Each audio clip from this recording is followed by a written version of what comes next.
The structure of open world games is weird. I think I'm in this video, apparently. The structure of most open world games is weird. The majority of them present players with massive maps that contain countless activities to engage with, but progression isn't all that tied to doing those things. Instead, progress typically involves completing a series of story missions, and in a lot of cases, it feels almost like the developers created what could have just been a linear game and set it inside a big map, leading to the main quest and the open world feeling kind of disconnected from each other. Games like Ghost of Tsushima, Horizon Zero Dawn, and Red Dead Redemption 2 can be beaten easily enough by just mainlining the story. Yes, this is 100% facts. The best open world that I've played where it felt good to explore, I mean, Elden Ring for sure. But then outside of that was Witcher. You didn't need the experience at all, but the side quest storylines were so good. Witcher 3. Breath of the Wild had a few cool things that made it worth. I mean, it was mostly exploring for the fun of exploring. I remember when I found that island where you lose all your gear, and in Breath of the Wild, I thought this is the coolest fucking game ever. Because I had just picked the direction and kept running until I ran into that. L.A. Noire is a funny one. L.A. Noire doesn't really have an open world though, right? It has like these open areas between scenes, and they are completely useless. It is the driving in L.A. Noire is so incredibly dumb. They just put it in to like pad out the game and have like stuff for the trailer. It literally should just automatically teleport you to the next interrogation scene and clue finding scene, because that's what the game is. Everything else is stupid. It's like all feels bad. May sound dumb, but GTA? Interesting. I think the point of GTA's open world is nothing to do with the story. But the thing, every GTA mission is designed for you to take a break at any point and just blow shit up for an hour. You know what I'm saying? GTA is designed for you to blow off steam in between missions. You do a mission every now and then. If you just did the main story, GTA is actually a pretty shitty open world game because it's a lot of just driving. And especially with the 3 titles I just mentioned, it's no surprise that players would be curious to explore them. Their worlds are gorgeous and expansive. They contain— I've never played this game. I never played Red Dead. It looks gorgeous. But I just worry that it's going to be a terrible stream game because it's like 900 years long and there's a million things to do. And if you jump in anytime, you don't know what's going on. Red Dead is the only game my dad almost played. But he loves like old cowboy movies like Outlaw Josie Wales and shit. And so he saw the ads for Red Dead and almost caved. Like, I think my brother got it to him for his birthday, and then he tried it, and he just couldn't. I mean, if you never gamed, you're not going to figure it out, dude. He wanted it. He wanted to enjoy it.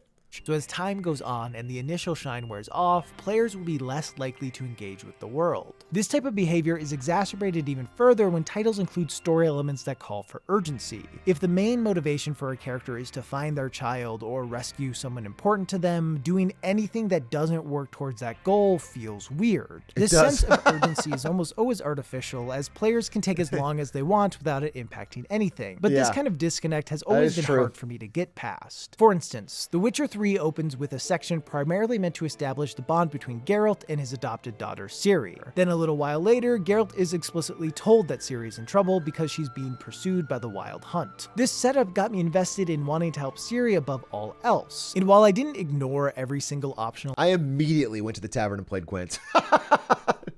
I went to the nearest village, I went to the tavern, and I grinded Gwent. Forgot about Ciri immediately. I tried to get as much money as possible. Witcher 3 is funny because I love every aspect of it other than the gameplay, like the combat. Witcher 3 combat feels so clunk, and the story's so fucking good. Gwent is fun. I don't know. I wish fucking Geralt would just fucking autopilot kill things so I can just keep exploring. For those who are intrinsically motivated, exploring for the sake of exploring will be enough reason to engage deeply with the various aspects of a game's world. But for Elden Ring, I've been very intrinsically motivated.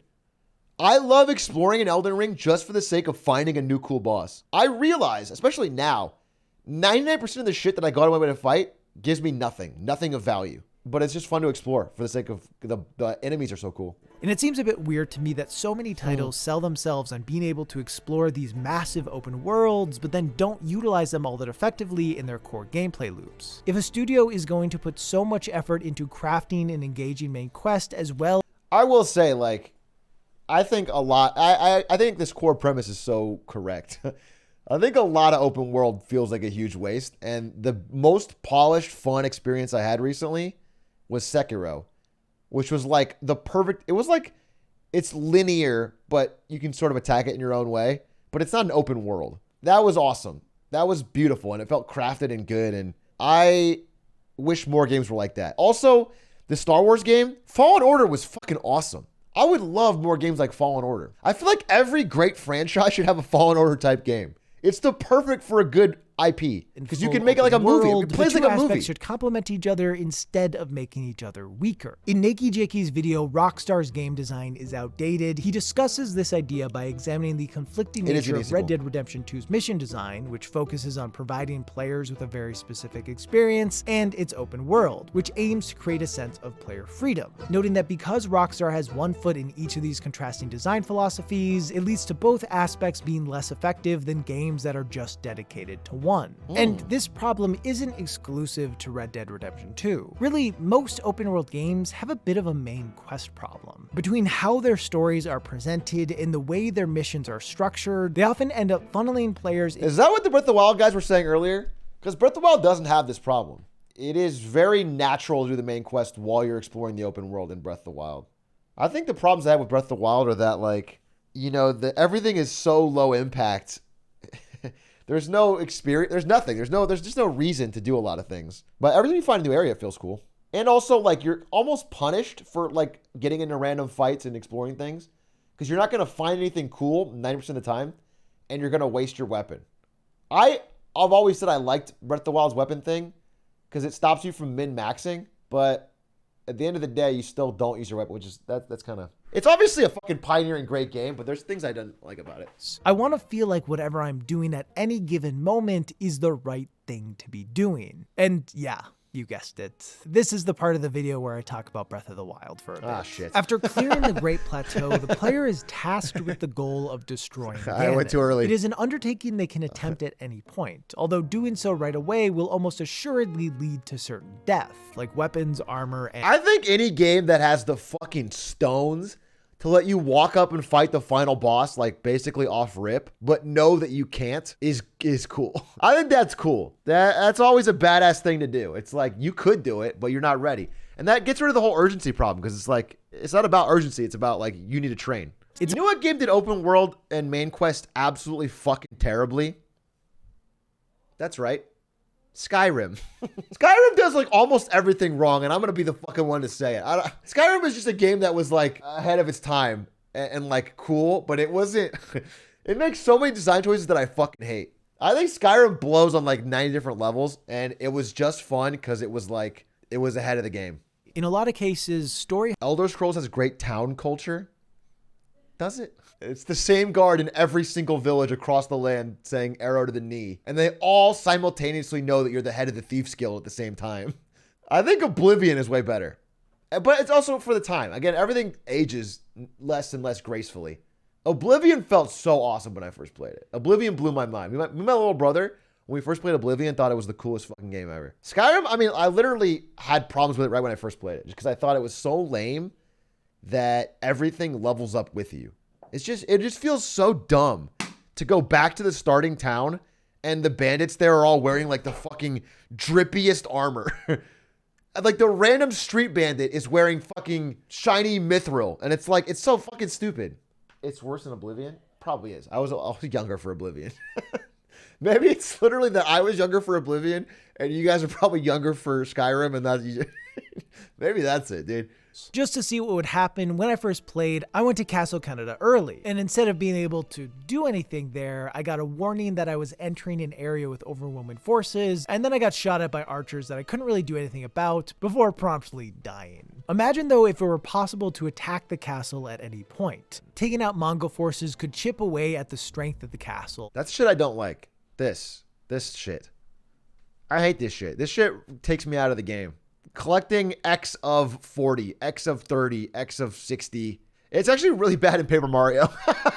Paper Mario, I was noticing on this recent replay, it's like every fucking island, it's like, you saved X amount of toads, you filled X amount of holes in this island, you got X amount of confetti. It's crazy. Like, in what world am I going to look back and remember, oh yeah, thank God I 100% of the confetti holes on Paper Mario. I don't want that information. Korok Seeds did it right. By the way, I'm going to give a lot of ups to Breath of the Wild then again, because I think they did do a lot of things right. Maybe I'm just bored of it, to be honest, and I just played it a bunch at the time. That's probably what it is. Because I thinking back on it, my first experience with it was amazing. I think the coolest thing they did was give you a literal turd for collecting them all. And not even have a counter. That's so gangster. Just to like reinforce that it's not important.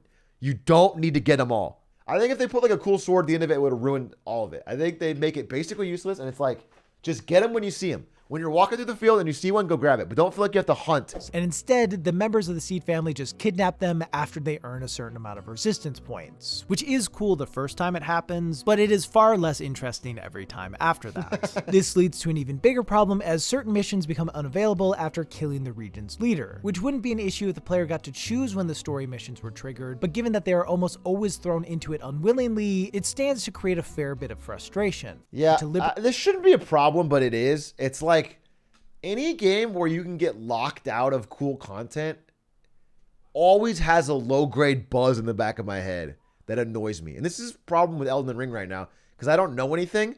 I haven't read any guides or wikis, and people always tell me, like, watch out, you could lock yourself out of a boss. And it's kind of frustrating. Like, I wish, I don't know, I just don't like that in general in games. It makes me have to think about it. It makes me, like, have to, like, metagame. It still puts weight on doing actual. But I think, I mean, I don't know about you guys, but I'm not a big replayer of single player games. I'm not a new game plus kind of guy. Let's do it. Let's do it as completely as possible. Like I loot everything. I kind of explore a lot, but when I'm done, I'm done. I don't go back in. So like if you are, that's a totally different experience. Because then it's like you kind of want to be locked out so that every time you play again is cool and new and you can do something new. Like if you're like that, I can totally see why you'd like a lockout. You like almost an entirely different path. But for me, I kind of want everything to be in there because I'm not going to come back to it. To be honest, it seems like Red Dead Redemption 2 almost had a system that operated similarly to this with the camp. In it is a box where Arthur can contribute money to that is then used for various upgrades through the camp ledger, the majority of which really don't matter that much. And this seems like it would have been the perfect way to incorporate a progression system. Major story missions could have been tied to putting a certain amount of money into the camp funds. This would have given more value to doing any activity that earns money, like hunting, fishing, robbing, completing bounties, and I also, this is going to be a take that people don't like me for. I think most people disagree with this, and I haven't played this game, but I'm not even going to say I don't like it or it's bad. I don't get anything out of like decorating your home in a single player game. Like I don't like setting up my house in Skyrim and putting the books in the shelves. And I think I did before multiplayer became such a big thing. That would have been kind of cool. But in the modern day, like if I can't have my friends involved, I just feel so hollow. It feels like, what am I doing? So you hate Animal Crossing? I do. Dude, Animal Crossing bores me to tears. It's like, what am I doing? Who cares? What am I doing?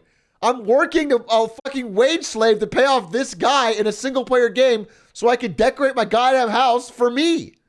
It's crazy. Ari loves it. I'm not saying it's the right take. I'm just saying that's how I feel. Like in single player games, when they give me that shit, I don't give a shit. Sometimes it's just about identifying the most interesting aspect of a title and tying it to that. Cool. Like take Pokemon Legends Arceus. The game essentially has two forms of progression the player needs to focus on. The first is the progression of the story, which unlocks in a linear fashion as each mission is completed. The second comes in the form of the player's Galaxy team rank, which increases as they identify, capture. Listen, I'm not knocking this game. I really am not because everyone seems to like it and I haven't played it. I don't know anything. But the graphics in this game are embarrassing. And every time I see them, it's just...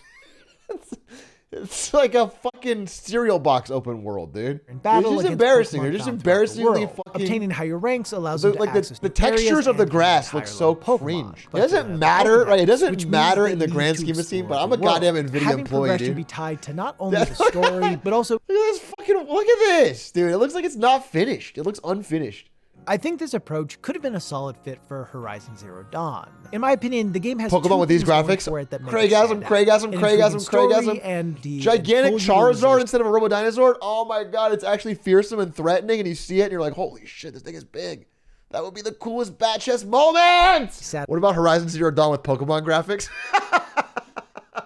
That's how you can tell Pokemon's coasting. Because if a game that sold a bazillion, like Horizon Zero Dawn, switched to Pokemon graphics, it wouldn't sell fucking one copy, dude. Did I realize what I really want out of most games nowadays is for someone to find the central server that holds up the whole internet and blow it up. What I really just love out of games is mystery, dude. What I want is for no one to fucking know. I want to talk to someone and be like, what? You figured this shit out? That's what I really want. I wish the internet could be turned off for games alone. Yeah, early Elden Ring. Can play I mean, for me, it's still like that, but I still know some stuff. Like, I know in Elden Ring, he's about to talk about it, but I know that fucking Melania is like the god, ultimate boss. I don't know where she is or how to find her, but I know. All right, I've seen enough like little fucking Twitter snippets that there's like a fucking super strong boss. And it would be cool like if I never knew that and I just found it and it was like, what? Now, FromSoft games have always featured bang your head against the wall bosses, but the scales seem tipped in their favor more than normal, leading to the standard get good approach not feeling as viable. The goal of this design is to get players to realize they aren't ready for a challenge, so they go off to engage with the other parts of the world. In Elden Ring's case, doing so will net them weapons, spells, items for upgrades, and most importantly, runes. This design worked really well for me, as when I hit the point I would normally rage quit in a typical Souls game, I just went off to explore somewhere else until I was strong enough to go back and kill the boss. Also, even though the design of Elden Ring clearly wants players to explore instead of getting hard stuck on one boss, some people are really stubborn, so they will spend 7 hours trying to kill something that they're really not supposed to at that point. It also doesn't help that previous From... That's how I got included. That's how I'm included in this video. Everyone told me I'm in this video. That's why I'm included. What a great fight this was, by the way. Dude, the more I think about it, the more I think Sekiro is like not only my game of the year 2 years after it came out, but it's it's like a top game ever. It's like one of my top games ever. I think about it like after I played it for a long time. It's a great fucking game. It's just well crafted, beautiful fucking game, top to bottom. Really fun, really satisfying to beat the bosses. All the bosses were cool, except for that one double monkey boss. Actually, fuck that boss. Actually, fuck that stupid double monkey, bad camera, small cave boss. Outside of that, everything else goated, woated, and scroted. Top tier. A big one being that different kinds of players want different things. Some will only be happy the final boss is the biggest challenge they face, and others will strive to get as overpowered as possible in order to crush anything they come across. So even though difficulty I do both, and I'm always unhappy. I'm both of those and always unhappy. I want the final boss to be really fucking hard, but I also want to grind every possible thing in the game before that so that I'm max level with every item. So there's no possible world they could make it a challenge without ruining the game for everybody else who's not a psychopath. And that's why Sekiro was so goated too, because Sekiro you couldn't overlevel, you couldn't power level. Everything's in order. That's why, yeah, Ishin's the GOAT. Ishin is the GOAT final boss. There's no getting around it. There's no final boss in a game. I mean, Absolute Radiance, obviously, was also fire. Hollow Knight's a great game too. God damn, I love Sekiro and Hollow Knight so much. If anything happened from streaming, if I think of all the good things that happen from streaming, there's obviously all the bad stuff. Coffee Cow, Glizzy Hands, fucking molding of balloons, 6,000 hours on Hitman. Those are all the bad things. The good stuff is I would never have played Hollow Knight or Sekiro, and I did get to play them because of streaming, and I'm super happy. Super happy about that. It's a genre I genuinely love and feel like has so much promise, but not enough open world games really justify having an open world. Frankly, thank God this was all solved in Cyberpunk 2077. Not just the greatest open world game, but the greatest game ever made. Huge shout out to CD Projekt Red. You know what I'm saying? Every game had their flaws, but then Cyberpunk came along and fixed them all. Woo! And speaking of exploring new and old frontiers, let me tell you about this video's sponsor, Brilliant! Whatever that is, we're buying it. Everyone in chat, we're buying Brilliant no matter what it is. We're not going to learn what it is, but we are going to buy it. Hashtag sold. Hey, great video. Check out Rasputin's channel. It is flames. And thank you to him for including me a little bit in that video. In a way, it's sort of my video, you know? In a way, it's like I should be able to re-upload the entire thing on my channel without any commentary at all. And in fact, he should take it down on his.